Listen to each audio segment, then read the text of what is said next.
Hey, what's up guys? It's Will from Creations by Will, and welcome to vlog number 2. I'm coming to you from just outside of Vail, Colorado. I found this cool little turnout to camp for the night and edit some videos.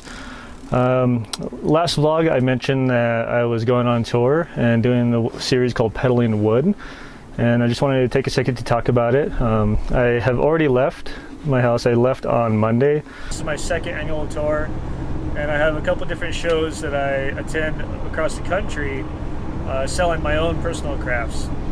And last year when I was on this tour, I met so many different artisan woodworkers all over the country as I was traveling, and it gave me the idea to do this video because I'm already going through all of these states and making this drive. So I figured in between the county fairs that I attend, why don't I make this video series and tell the stories of all the different artisan woodworkers across the USA? Because there's a lot of them out there, and a lot of these guys and girls are doing some really cool things that I just want to help share and get the word out. So follow along with me, and if you guys know any woodworkers in the states listed down below in the description, please give them a shout out and send them my contact info or tag me in one of their posts so that I can get a hold of them and hopefully schedule an interview. It's been a really busy couple of weeks since the last vlog, trying to get everything finished up. I have been making a lot of stuff and I got everything done. I still have a couple of things that I have to assemble here on the road or when I get to the fair in Minnesota. But that's okay, I could do it there. It's all the hard work's done in the shop. I just finished up an interview with Whiskey Hill here in Colorado. They are really tucked away up in the mountains. There's zero service. I spent the whole day just driving in the mountains and had no cell phone reception or anything, and it was really hard to find them. They sent me a message with the directions and landmarks to look out for to find where they are. So it was just literally driving through the mountains of Colorado looking for these landmarks to find them, and I did. I found them. Took a while, but I got the video done. It's really cool. I think you guys are going to really like their setup and their story. They're tucked away in the mountains on a little horse ranch in a barn, so it's a pretty cool place to be. And they got the Colorado River flowing right through the backside of the barn. I'm going to be on the road for about 2.5 months. I want to be home as soon as possible. Obviously, I want to get back to my family, and that's one of the hardest things to do in this business and the way that I make my sales traveling across the country. It's definitely hard to leave and leave them behind. Liam is starting school this month, and I'm not going to be there for his first day of school, which makes me really sad, but I think he'll be okay, and we get to FaceTime every day thanks to this technology that we have now, right? I still get to see their faces and interact with them live on camera. But Liam is starting school, and as mentioned in the last vlog, Liam has autism, so it's been a struggle the last couple of weeks trying to get everything figured out with the San Diego Regional Center and the school district for the special services to get him enrolled into programs to help with his condition and to help, just teach him everything that the kids are going to teach him, or that the school is going to teach him. I don't know. It's all a struggle. It's all new. And if any of you guys out there have experience with toddlers with autism starting school, and you have some advice, please leave down in the comments below or send us a message, because it's a challenge to get all this stuff going for Liam. It's tough. In the van, this is where I live while I'm on tour. I have everything I need in here. I keep my food in a cooler, and I have a little tote with all my cooking supplies. I actually use the display case for my booth set up at the fairs as my kind of like storage shelving unit in the back wall of the van. And I did just build a not a full kitchen, just a little kitchen sink so that I could wash dishes and wash my hands. Usually I just use a bottle of water and I scrub them out the door of the van, and it's kind of difficult to do that. So I had a lot of scrap wood laying around, and I decided I'm just going to build a small little kitchen countertop with a sink, and it has a folding counter. Since the last vlog, I have been making all of the rest of the inventory that I need for this tour. It's been a lot of work, especially by myself. Lakshmi and Liam actually have been helping with packaging and everything and getting it all ready to go. And we are loaded up and I'm on the road. I'm doing it. So next stop is going to be Des Moines, Iowa. I'm going to be interviewing Indoor Woodworks. He's an Army veteran who is now an aspiring woodworker and created a business with his craft. So we're going to go check his shop out and see what their backstory is. Let's check out the van. I have all of my inventory, everything packed up underneath there. For electricity and lighting and charging my devices, my cell phone, camera, computers and everything, I have a Goal Zero. It's the Yeti 400, and I have these little Goal Zero lights that I hook up. I have one there and then one tucked away over here, another one in the front. Up on top of the van, I have a Renogy solar panel that literally I have a little connector. It comes down through the ceiling, run it through the headliner. Wire comes down right here. Now this this Goal Zero for my needs is perfect, because I could literally go about a week off the grid with this Goal Zero and go from full to empty in about a week, and that solar panel will charge it all the way back up to full in a 10-hour period in good sunlight. It's definitely worth it, and it's inexpensive too. Goal Zero, I think it was like $300 on Amazon when I bought it, and the Renogy solar panel was $100 at the time. I will include links down below with all of that stuff that I use in the van if you guys want to check it out. And with those links also I get like a 2% commission. It's not much, but it definitely helps keep this stuff going. So down below, got my inventory, got my cooler with food and all my cooking supplies in here. Clothes are kept in a suitcase. Up top is my bed. I just leave my guitar up here and throw the blanket over it so that it doesn't move around. I have a Max fan up on top of the ceiling, and that sucks all the air out or in. It's really cool. This is actually the display case that I use for the fair. When I am on the road, I tuck it back against this back wall, and I use it to hold all of my supplies. I got some apple dapple cake from my Aunt Claudia on the way up here. I stopped by her house. And here is the kitchen sink. So when I'm driving, I just leave my soap and stuff inside of the sink so that it doesn't fall and move all over the place. But what I did is I got this whale tail, I believe it's called a whale tail foot pump. Routed the hoses to the inside, screwed it straight to the floor, and you have to turn on the faucet and there's the water. Now down below I have a bungee just to keep everything from shaking around when I'm driving, because that gets pretty annoying.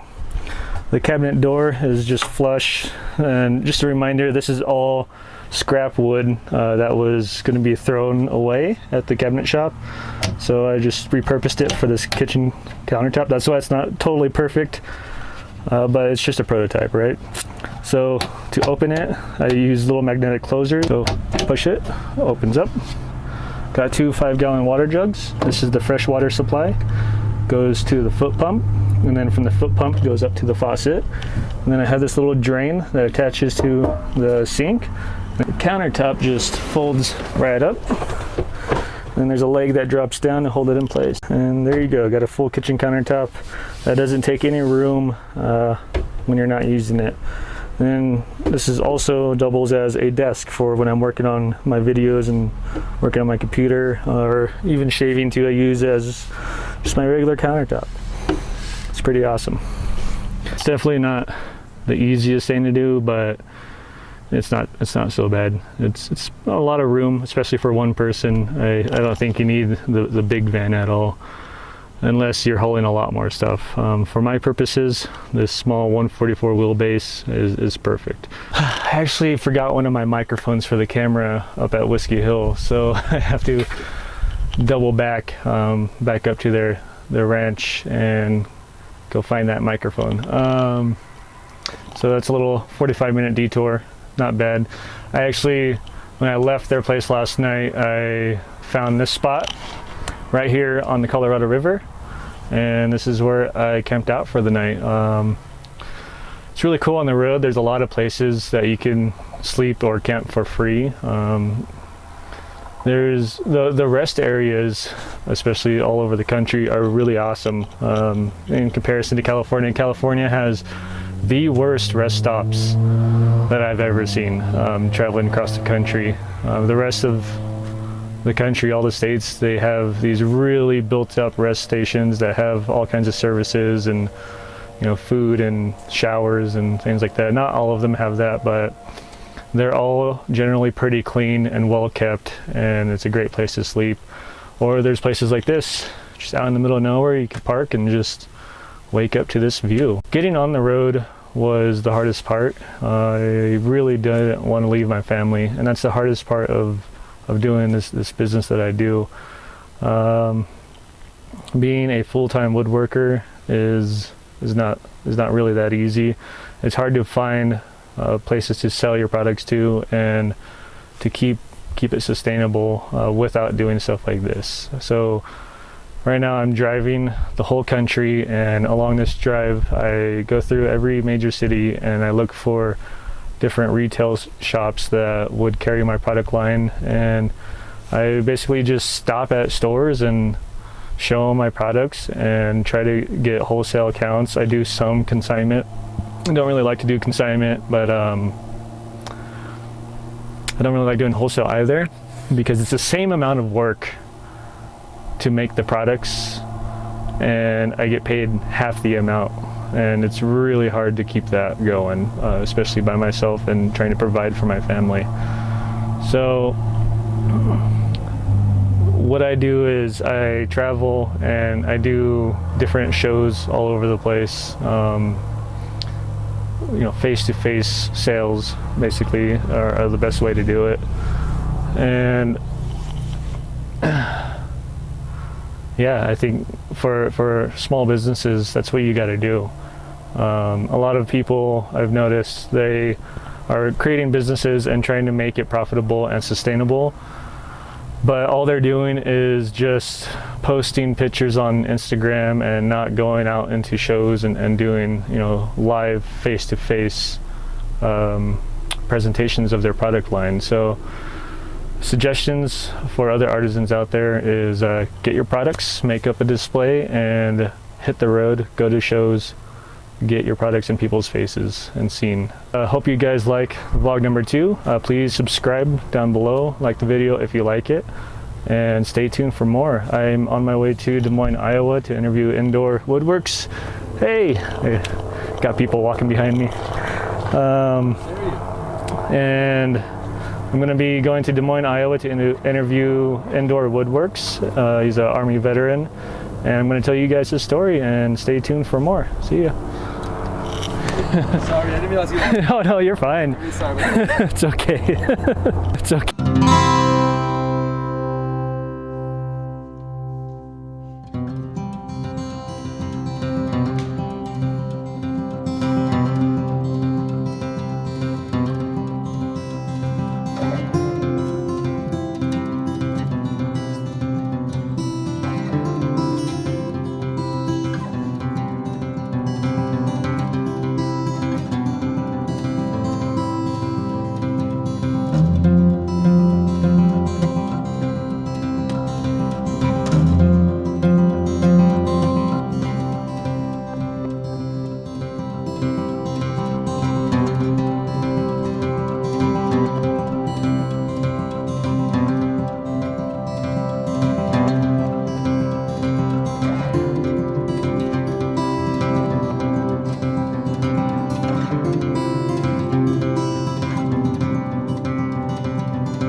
Look at that. That's cute, cute, cute, cute.